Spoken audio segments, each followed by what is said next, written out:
¿Qué tal? Bienvenidos al debate de Fundación Libertad y Desarrollo. Hoy vamos a hablar del primer mes de Bernardo Arévalo como presidente de Guatemala, bueno, y de Karen Herrera como vicepresidenta del gobierno de Guatemala. Para analizar el tema tenemos ya con nosotros a Gustavo Berganza, sociólogo y observador permanente de la realidad guatemalteca, y también a Juan Diego Godoy, periodista. Ambos bienvenidos y gracias por aceptar esta invitación. Yo tengo la impresión, no sé qué piensan ustedes para arrancar esta conversación, que obviamente desde el 12 de julio en adelante nos pasamos hablando de temas judiciales, de la persecución al partido y del riesgo que corría la democracia. Y la verdad es que pasamos muy poco tiempo hablando de los temas de gestión pública, de país, de política pública y demás. Y me parece que hasta ahora parece que estamos otra vez aterrizando en la discusión de la agenda nacional. De modo que este primer mes parece que ha transcurrido con un poco de tensión porque esos ataques cesaron hasta el 14 de enero y entonces ahora ya nos toca ponernos en modo país y ver qué ha sido este primer mes. Para arrancar contigo, Gustavo, y tener las impresiones generales, ¿qué sacas en limpio de este mes? Hablando de las luces, sombras de este gobierno. Mira, yo difiero de tu apreciación de que no cesó el tema judicial, porque realmente dentro de todo este mes todavía se ha prolongado. Es decir, de hecho, hace 2 semanas todavía tuvimos un par de resoluciones en donde prácticamente la Corte de Constitucionalidad le aplicaba el lanzafuegos a Semilla y lo reducía a cenizas, ¿no? O sea, digamos, todo eso todavía no ha quedado dilucidado. Y luego tenemos el caso de que todavía el juez Freddy Orellana insiste en procesar a Semilla y no se ha dicho que el Ministerio Público no vaya a cesar el intento de tratar de descalificar las elecciones, porque invalidarlas a este sentido no creo que lo logre. Pero bueno, volviendo a tu pregunta de las luces y sombras, pues el inicio ha sido tan accidentado como la toma de posesión, ¿no? Es decir, ya vimos cuán accidentado iba a ser cuando el sistema de vetting de los ministros no les funcionó y tuvieron que sacar apresuradamente a la ministra de Energía y Minas porque había cuestionamientos de parte de los principales apoyos indígenas del partido. Y luego lo que hemos visto ha sido a trompicones que van arrancando los ministerios. Hasta hoy en la mañana, en la presentación que hizo el presidente en Fundesa, tuvimos por fin claro qué es lo que iba a ser su agenda de gobierno, ¿verdad? Porque lo que hemos visto hasta hoy han sido iniciativas personalistas de los ministros, ¿no? Hemos visto al ministro de Gobernación jugando a Robocop por un lado y luego a Osito Cariñosito por el otro. Hemos visto a la ministra de Comunicaciones haciendo una cruzada contra la corrupción dentro de su ministerio. Yo te diría que ha sido la más efectiva. De ahí hemos visto a la ministra de Comunicación, de Educación, solo hablando de remozar las escuelas, pero nada realmente sustancial acerca del tema de educación. Ha habido silencio de parte del ministro de la ministra de Cultura, ha habido silencio de parte hasta ahora del ministro de Relaciones Exteriores. Y en general te diría que salvo lo que hoy en la mañana habló el presidente Arévalo en Fundesa, no habíamos tenido la idea de que había un marco general que coordinara todas esas acciones aisladas que hemos visto de los ministerios. Juan Diego, tus primeras impresiones de este mes. A ver, más o menos en la misma línea, tenemos un inicio de gobierno accidentado, pero que no sorprende.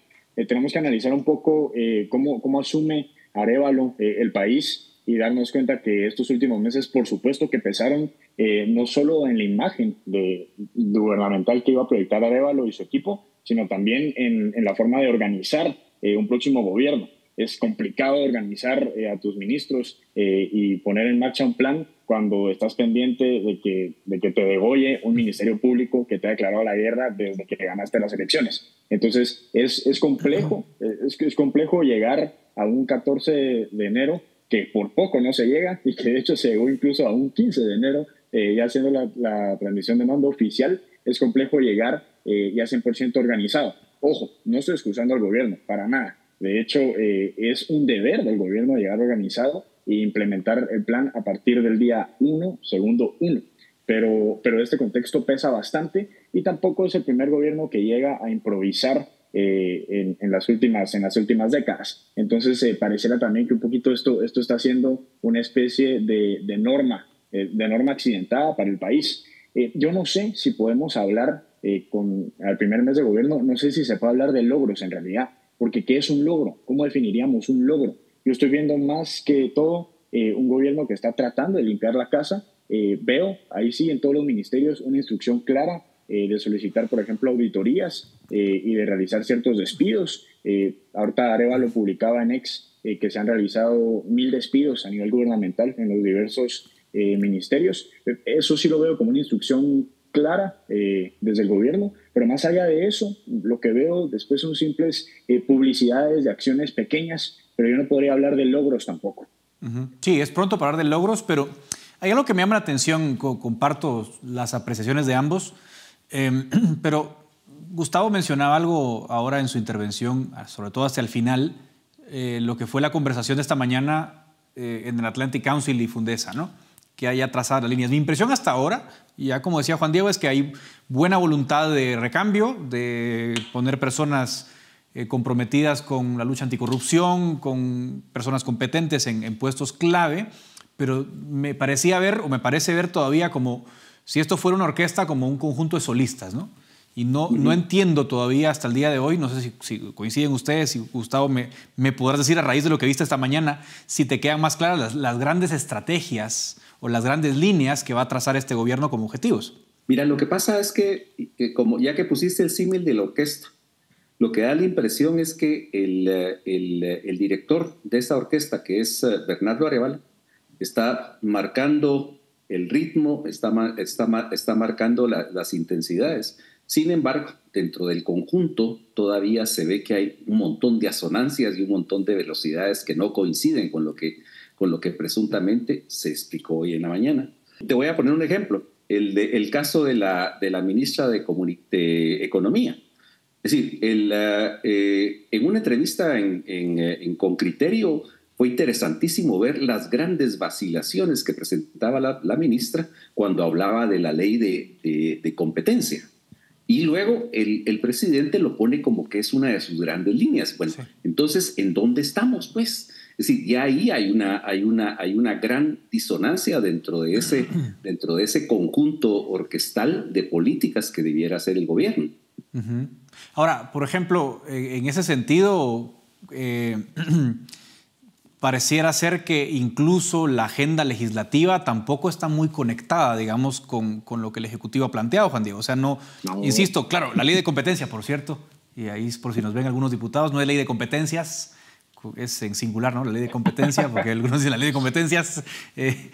Bueno, sí es un tema que ha estado adentro, pero tampoco sabemos qué ley de competencia, bajo qué parámetros. Bueno, pero está bien, digamos que es una discusión técnica y es entendible. Pero más allá de eso, tampoco tenemos clara como la agenda legislativa, ¿no? No sé si tú lo ves igual, Juan Diego. Tenemos una cantidad de mensajes contradictorios que son muy peligrosos para un gobierno que tiene 30 días. Es muy peligroso contradecirte cuando estás comenzando. A ver, voy a meter el tema y lo podemos hablar después, pero la imagen, por ejemplo, de un ministro de Gobernación muy contento saludando a una Consuelo Porras es una imagen totalmente contradictoria a una narrativa que llevaba Arévalo, por ejemplo, y a esa batalla entre el Ministerio Público y el gobierno. Luego tenés también imágenes contradictorias como la que citaba Gustavo, una ministra titubeante en una entrevista que, ojo, no fue el único tema que la ministra se excusó y que dijo, les voy a contestar más adelante en algún otro momento. Fueron bastantes temas que no contestó una ministra cuando el presidente está diciendo, por otro lado, que la agenda económica, digamos que va y que es una de sus grandes fortalezas. Y por supuesto, la discrepancia que ves entre legislativo y entre ejecutivo también responde a una estrategia de llenar el ejecutivo con tecnócratas tecnócratas que no han estado en política y que no han estado en instituciones públicas, y llenar el Congreso con verdaderos, digamos, zorros políticos. Tenés en el Congreso, por ejemplo, a una persona como Samuel Pérez, una persona un poquito más ideóloga como Patricia Orantes, tenés a Andrea Villagrán en el Congreso, pero después tenés del otro lado, en el Ejecutivo, a personas que están bastante alejadas de la política. Una Libby Gracioso, por ejemplo, ministra de Cultura. Entonces, por supuesto que los mensajes van a ser disonantes si tenés a dos tipos de personas totalmente distintos en los dos organismos. Yo sé, por supuesto, que en el Congreso se hacen distintas cosas que en el Ejecutivo, pero tenés que tener una línea de comunicación directa y tenés que tener por lo menos un mismo plan, y eso no lo estamos viendo. También, obviamente, porque Semilla pues, no tiene partido ahorita en el Congreso, y lo que ha tenido que hacer es sentarse en la mesa con un montón de partidos pequeños, doblar el brazo, dar el brazo a torcer, y entonces lo que estamos viendo no es una agenda de país, es una agenda de pequeñas bancadas con intereses propios. Mencionaste sí, no, digamos, hay una cosa que es importante ver, Edgar, discúlpame que brinque, por favor, que brinque y no te deje hablar, es que los temas de la bancada parece que son distintos a los temas del gobierno, ¿verdad? Uh-huh. Es decir, por ejemplo, estamos hablando de una ley contra el acoso callejero, que se pone como uno de los grandes logros. No se habla para nada de la ley de competencia, ¿verdad? No se habla para nada de temas que tienen que ver con la reforma, cómo se hace la contratación de infraestructura, ¿no? Que eso se supone que es una línea matriz de la estrategia del presidente Arévalo, ¿verdad? Entonces ahí se ve la distancia que hay entre esa bancada, que es muy voluntarista, que se está yendo por temas que le interesan, yo diría, más al conjunto de mujeres de la bancada que al tema del gobierno central, ¿no? Ahora, como ustedes trajeron un tema, bueno, Juan Diego lo trajo. Hablemos del tema de la crisis, llamémosla así, con la fiscal general. Se le cita una vez, dice que no puede, se le cita una segunda vez, y cuando se va a abrir la sesión dice que no puede permanecer por asuntos legales, y luego todo termina en una reunión en Gerona con el ministro de Gobernación. Empezó todo con una intensidad muy alta y termina con una agenda de colaboración. Considerando que era uno de los grandes temas, o es, porque no ha dejado de ser, y lo decía Gustavo al principio, no ha dejado de ser uno de los grandes temas. ¿Cómo leen ustedes ese manejo de la crisis con la fiscal, Juan Diego? Bueno, es una crisis que existió desde el principio, pero honestamente es una crisis que va a durar hasta 2026. Yo no me hubiera involucrado, yo no me hubiera prestado a hacer estos actos y estos dimes y diretes, y que yo voy y que yo no acudo. Honestamente, solamente desgastó más a un gobierno que no necesita desgastes, un gobierno que ya entra débil, un gobierno que tiene muchos frentes, un gobierno que viene después de una gestión de Yamatei que fue completamente destrozó todas las instituciones. No necesitas meterte en nuevos problemas y nuevos pleitos. Yo sé que el electorado, y el electorado sobre todo más fanático que eligió a este presidente, yo sé que ese electorado va a reclamar por los siglos de los siglos que se le exija la renuncia a la fiscal, y quieren ver cabezas rodar. Pero una cosa es ser candidato presidencial y decir que sí, y otra cosa es ser el presidente de la nación. Y obviamente aquí hay que tomar detrás todas las cuestiones legales, todas las cuestiones jurídicas que hay, y no se puede remover a la fiscal, no deberían meterse en estos juegos. No se puede convivir con ella tampoco, pero es que declararle la guerra, y una guerra de narrativas que solo envían mensajes contradictorios en comunicación política, honestamente es desgastante, y aquí el perdedor es el gobierno, no la fiscal. La fiscal no tiene nada que perder, tiene toda la legitimidad demacrada, no tiene ningún apoyo, entonces ella está jugando a por todas. ¿Qué tiene que perder? Nada. Arévalo tiene todo que perder. Yo no me hubiera metido a este lío.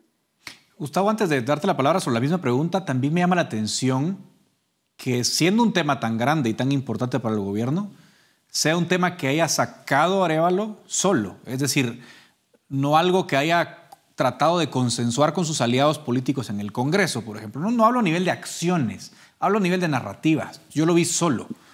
No veo a otros liderazgos políticos sumarse en su momento a esa cruzada. Y eso también me parece que estratégicamente no fue quizás la mejor idea. No sé cómo lo viste. Sí, en eso tenés razón. Es una lucha en solitario de Arévalo. y es una lucha en solitario, pero que ya no parece tan relevante, del ex partido Semilla, ¿verdad? Y digamos, ahí sí hay varios problemas, pues. Es decir, ¿cómo es posible? ¿Cómo es posible? Bueno, supongamos que al final se decide convivir con la fiscal, que parece que hacia eso vamos. Sí, ¿cómo es posible entonces que el propio partido no esté impulsando dentro del Congreso la eliminación de esa línea de la ley contra el crimen organizado que perjudica al partido, que es la cancelación de personalidad jurídica Sí. excluir a los partidos políticos de eso, ¿verdad? Y reafirmar dentro de esa misma reforma la primacía de la ley electoral y de partidos políticos, ¿no?